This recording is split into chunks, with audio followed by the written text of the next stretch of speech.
Tonight, in her ongoing media blitz, Vice President Harris telling ABC she wouldn't change anything President Biden did.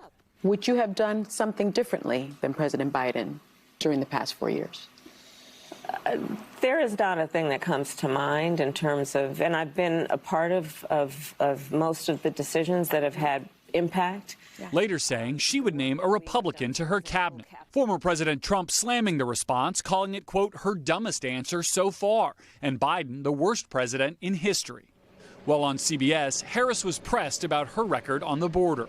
Was it a mistake to loosen the immigration policies as much as you did? It's a long-standing problem, and solutions are at hand. And from day one, literally, we have been offering solutions. But the numbers did quadruple. And the numbers today, watch. because of what we have done, we have cut the flow of illegal immigration by half. New data obtained by NBC News shows there were 54,000 illegal border crossings last month, the lowest number in 3 years. Meanwhile, Washington Post reporter Bob Woodward writes in a new book that former President Trump secretly sent Russian President Putin COVID tests for his personal use in 2020.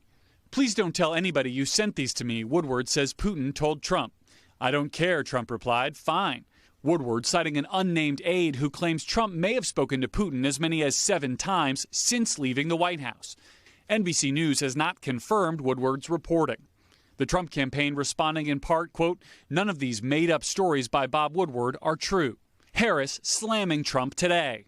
Everybody was scrambling to get these kits, the tests. This guy who is president of the United States is sending them to Russia, to a murderous dictator for his personal use? And Garrett, we've just learned of an arrest in an election day terror plot. What more do we know? That's right, Lester. The FBI arrested 27-year-old Nasir Tawhidi, an Afghan citizen living in Oklahoma City, saying he wanted to conduct that election day attack in the name of ISIS.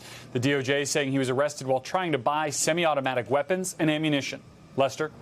Thanks for watching. Stay updated about breaking news and top stories on the NBC News app or follow us on social media.